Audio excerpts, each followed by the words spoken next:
Radio Publique Africaine.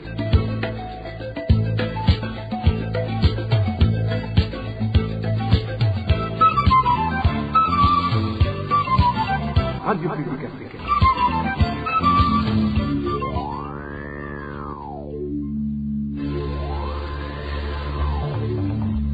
C'est le moment de suivre le journal parlé en français. À la présentation, Janvier Ninina Hazgu. Soyez les bienvenus, chers auditeurs et auditrices, au journal de la RPA parlé en langue française ce vendredi 16 mai 2025 et passons immédiatement à l'essentiel de l'édition. La loi régissant les prochaines élections serait élaborée dans l'esprit de favoriser le parti au pouvoir à mieux accomplir son engagement et détermination de remporter les élections à n'importe quel prix. L'arrestation de 150 Burundais en Zambie préoccupe l'Organisation nationale pour la lutte contre la criminalité transnationale. Cette ONG déplore la façon dont Gitega néglige leur situation. La cour d'appel de Gitega est reprochée par les justiciables d'entreprendre des démarches opérationnelles qui favoriseraient les juges à accéder malignement à la corruption. Et c'est tout pour le sommaire. Dans quelques instants, le développement des faits. Encore une fois, bienvenue page politique. D'abord, la loi électorale en vigueur au Burundi pourrait être utilisée pour opérer des fraudes électorales. En effet, certaines dispositions autorisent des individus à voter au nom d'autres personnes, ce qui pourrait être exploité à des fins de manipulation du scrutin. Par ailleurs, dans plusieurs régions du pays, des cas sont rapportés où des personnes profitant de la précarité des populations achètent leurs cartes d'électeurs, compromettant ainsi la transparence du processus électoral. David Claude Mbananayo revient sur certains aspects préoccupants de cette loi qui alimente les craintes de nombreux citoyens. Lors de la récente opération de distribution des cartes d'électeurs, de nombreux sympathisants des partis d'opposition au sein des DFDD n'ont pas été en mesure d'obtenir leurs cartes. Pire encore, certains de ceux qui ont réussi à les obtenir témoignent être approchés par des membres du parti au pouvoir qui leur proposent de l'argent en échange de leurs cartes. Ce dysfonctionnement ont suscité de vives inquiétudes au sein de la population. Certains redoutent que le sein des DFDD cherche à instrumentaliser la loi électorale en vue de manipuler les résultats des prochaines élections. L'article 50 de la loi électorale du Burundi, en vigueur pour les élections de 2025, définit pourtant clairement les conditions dans lesquelles une personne peut voter par procuration. Peuvent exercer leur droit de vote par procuration les personnes qui établissent que des raisons professionnelles les plaçant dans l'impossibilité absolue d'être présentes au lieu du scrutin. Les femmes en couche, les malades et les handicapés qui, en raison de leur état de santé ou leurs conditions physiques, sont dans l'impossibilité absolue de se déplacer jusqu'au lieu du scrutin. Cette procuration doit être accompagnée de la carte d'électeur du mandat et doit être visée par les membres du bureau électoral. Malgré ces dispositions claires, de nombreux citoyens expriment des craintes quant à une éventuelle exploitation frauduleuse de ces cartes par des militants du CNDD-FDD qui pourraient se cacher derrière la législation en vigueur pour détourner le vote. Ces inquiétudes sont renforcées par le fait que la majorité des membres des bureaux de vote sont affiliés au parti au pouvoir, ce qui pourrait faciliter de telles manœuvres. Par ailleurs, il a été observé que certains partisans des partis d'opposition, en particulier ceux du CNL, sont contraints d'aller retirer leur carte d'électeur auprès des chefs de colline, ce qui suscite des interrogations. Comment expliquer qu'un chef de colline soit chargé d'une telle responsabilité alors que des agents officiellement désignés sont censés effectuer cette tâche dans des lieux préalablement identifiés et reconnus? Enfin, il convient de rappeler que l'article 10 du décret présidentiel du 9 mai 2025 portant ouverture officielle de la campagne électorale pour les législatives et les communales interdit formellement toute distribution d'argent ou de biens matériels dans le but d'influencer les choix des électeurs.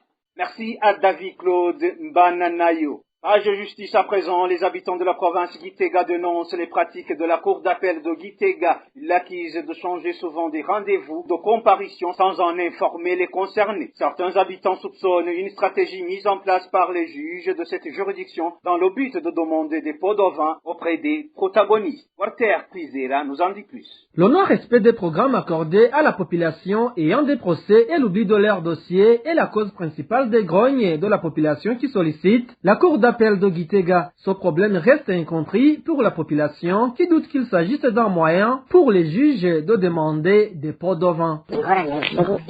Le problème de la cour d'appel ici à Gitega nous fait vraiment mal. Imaginez-vous, cette cour nous donne des rendez-vous pour nos procès. Mais une fois sur place, les juges nous disent qu'ils ne voient pas nos dossiers. Nous n'arrivons pas à comprendre ce phénomène. Nous croyons plutôt qu'il s'agit des points de vin donnés à ces juges pour qu'ils retirent ces dossiers en fait d'ajourner les procès. La population ayant des procès dans la cour d'appel de Gitega indique que ce comportement d'oubli des dossiers est devenu une habitude pour les juges. Le pire, selon la population, est qu'elle doit parcourir de longues distances en utilisant différents moyens de transport pour se rendre à la cour, tout en respectant les rendez-vous fixés. Cela s'est même produit hier pour les procès qui devraient se dérouler à la prison centrale de Gitega. Beaucoup de gens ayant des procès ont été informés que leur dossier n'était pas présent. En plus de la perception de la corruption derrière ces pratiques, il y a aussi l'ignorance de la part des juges. Nous voulons que ces fautes soient corrigées, car il est très dommageable de se présenter pour son procès, de dépenser tous ces moyens pour finalement repartir bredouille. La rédaction de la RPA a tenté de joindre les juges de la cour d'appel de Gitega pour obtenir des éclaircissements à ce sujet, mais en vain. Merci à Walter Quizera. Une courte pause, puis nous abordons la page droits de l'homme. RPA.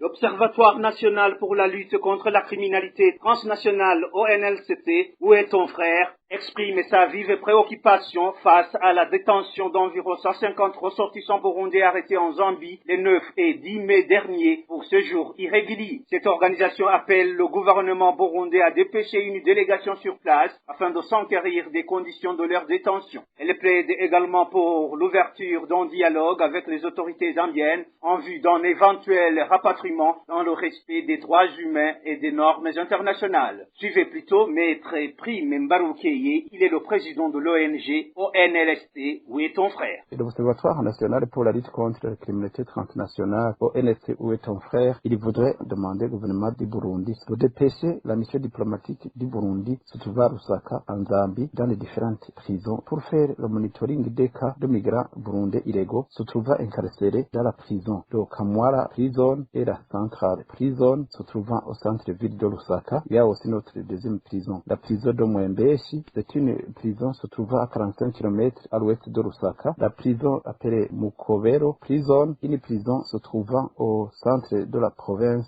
appelée Kabwe, et pour ne citer que celle-là. Afin qu'après avoir vu la situation qui prévaut dans ces prisons, le gouvernement burundais puisse négocier avec le gouvernement zambien de réserver à ces Burundais déjà en conflit avec la loi un traitement de faveur pour que ceux qui parviennent à être libérés puissent immédiatement bénéficier d'un rapatriement coordonné et digne de la personne humaine et non pas l'expédition semblable à la chasse à Rome. C'était Maître Prime Mbaroukeye, président de l'ONG ONLCT. Où est ton frère? L'action des chrétiens pour l'abolition de la torture au Burundi, à Kat Burundi, se préoccupe des conditions de détention des personnes atteintes de troubles mentaux dans différents établissements pénitentiaires du pays. Maître Jean-Claude Niburumunsi, responsable du département juridique à la Kat Burundi, évoque que seulement à la prison centrale d'Omimba, plus de 50 détenus souffrant des maladies mentales sont dans une situation particulièrement critique. Suivez Maître Jean-Claude Niburumunsi. L'action des chrétiens pour l'abolition de la torture au Burundi, une organisation qui est engagée dans la défense des droits humains et la prévention de la torture, tient à exprimer par la présente déclaration sa vive préoccupation face à la situation inacceptable et persistante des personnes détenues atteintes des troubles mentaux qui sont dans les établissements pénitentiaires au Burundi. En violation manifeste des dispositions constitutionnelles et législatives en vigueur, plus de 50 détenus présentant des troubles mentaux graves sont actuellement en détention sans prise en considération de leur charge médicale adéquate. Les droits fondamentaux des détenus atteints des troubles mentaux sont bafoués quotidiennement, tant en matière d'accès à la justice que de conditions de détention. Retards procéduraux, refus injustifiés de certificats médicaux, absence de suivi thérapeutique politiques, conditions alimentaires inadéquates ou inadaptées et manque total de dispositifs de réinsertion post-carcérale constituent aussi des violations graves des droits humains. La CAT Burundi appelle les autorités et les partenaires techniques à soutenir des actions concrètes en faveur des personnes détenues atteintes de troubles mentaux dans les prisons du Burundi. Encore une fois, maître Jean-Claude Niburumous. La CAT Burundi exige le renforcement immédiat des mécanismes de prise en charge médicale, sociale et alimentaire des détenus souffrant de troubles mentaux. Appelle à la mise en œuvre effective des procédures judiciaires respectueuses de leur état de santé en garantissant leur droit à un procès équitable. La CAT Burundi plaide aussi pour l'instauration de programmes de réinsertion et de suivi psychosocial pour les anciens détenus sans ressources ni appui familial. Nous appelons solennellement aux autorités burundaises pour qu'elles se conforment aux normes nationales et internationales de protection des droits des personnes en situation de handicap mental en détention et exhortons les partenaires techniques et financiers à soutenir sans délai des actions concrètes dans ce domaine. C'était maître Jean-Claude Niburumunsi, responsable du département juridique à la CAT Burundi. Le gouvernement du Burundi devrait savoir que le facteur fondamental pour augmenter la production du thé est la rémunération suffisante donnée à l'agriculteur, déclare le président de la Parsem. Faustin Dikouman a ajouté qu'il devrait également y avoir une étude des experts dans la filière du thé pour mettre en place une bonne structure de la dite filière. Suivez Faustin Dikouman. Normalement, pour ces cultures d'exportation, que ce soit le thé ou le café, le gouvernement doit intérioriser que le facteur fondamental pour l'augmentation de la production de ces cultures, c'est la rémunération suffisante à l'agriculteur. C'est le facteur qui stimule le producteur. Parce que vous savez, actuellement, avec la paupérisation actuelle, l'état de pauvreté, et le temps que ces cultures exigent pour leur entretien, pour leur exploitation, je crois quelque part qu'il faut une attention. Il faut qu'il y ait une politique attentionnée aux conditions de travail et aux conditions de rémunération du producteur de ces cultures fondamentales dans la vie et de notre pays. Pour ce, au lieu de verser dans des polémiques interminables, il faut faire des études objectives et transparentes par des experts pour bien détailler la part qui pourrait revenir à chaque maillon de la chaîne de la filière thé, les producteurs, les exploitants. Parce que dans le temps, on a pu constater qu'il y avait une tendance à ce qu'il y ait dans ces entreprises qui exploitent le thé, des producteurs doivent faire des rémunérations exagérées, l'achat des véhicules, des dépenses ostentatoires. Donc tout sera sous le dos du producteur, dont la rémunération était quelquefois minimisée. Alors que c'est le maillot fondamental de la chaîne de la structure de la filière thé. Et encore plus, il faut un dialogue permanent entre les producteurs, les acteurs privés, le gouvernement, pour permettre à chacun de faire prévaloir ses préoccupations, de les exprimer et d'en tenir compte au moment de prendre une solution à un problème ou à un défi qui est exprimé. C'était Faustin Dikoumana, président de la Parsem. Et pour clore cette édition, les doutes sont multiples au sein des cultivateurs de différentes localités du pays suite au communiqué du gouvernement leur annonçant de remettre tout ticket de paiement de fertilisants pour tous ceux qui n'ont pas encore été approvisionnés. Pour ces agriculteurs, il s'agit tout simplement d'un vol organisé par le gouvernement, car ce dernier devrait avant tout leur donner toutes les arriérés de fertilisants qu'il leur doit avant de leur dire de payer l'avance sur l'obtention de fertilisants pour la saison culturelle C, alors qu'ils n'ont pas encore perçu des fertilisants des saisons culturelles précédentes. Suivez les avis des agriculteurs qui se sont entretenus avec la RPA. Après avoir entendu la décision du ministre de l'Agriculture qui nous ordonne de remettre nos tickets de paiement de fertilisants en attendant que ces produits soient disponibles, nous voyons que c'est juste de l'humiliation à l'endroit des citoyens de la part d'un représentant de l'État. Parce que si nous avons payé l'avance ainsi que tous les frais, ils savent déjà l'effectif de ceux qui ont payé l'avance et par conséquent la quantité de fertilisants à disponibiliser. Donc, il est incompréhensible qu'il y ait du retard dans l'approvisionnement de ces produits. Plusieurs cultivateurs n'ont pas perçu les fertilisants des saisons culturelles dernières. Alors, en quoi cela va nous aider? Nous voyons que c'est du du vol organisé par le gouvernement.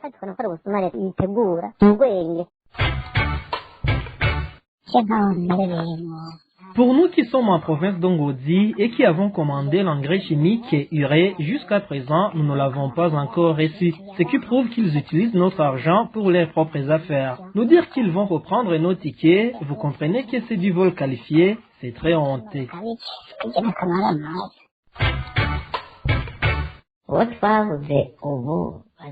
Quand est-ce qu'ils vont nous donner les fertilisants que nous n'avons pas encore perçus? Au lieu d'aller payer de l'argent pour avoir les fertilisants de la saison prochaine, nous devons d'abord attendre qu'on nous distribue les fertilisants des saisons culturelles précédentes. En plus, ils nous disent d'aller remettre nos tickets de paiement en nous promettant qu'ils vont nous donner nos fertilisants, et ce sera pour quand? Et quand ces fertilisants nous servira-t-il, puisque c'est trop tard? Qu'ils amènent d'abord ces fertilisants et là on pourra payer notre argent. Mais qu'ils arrêtent de nous dire de payer des avances sans toutefois que ces fertilisants soient disponibles.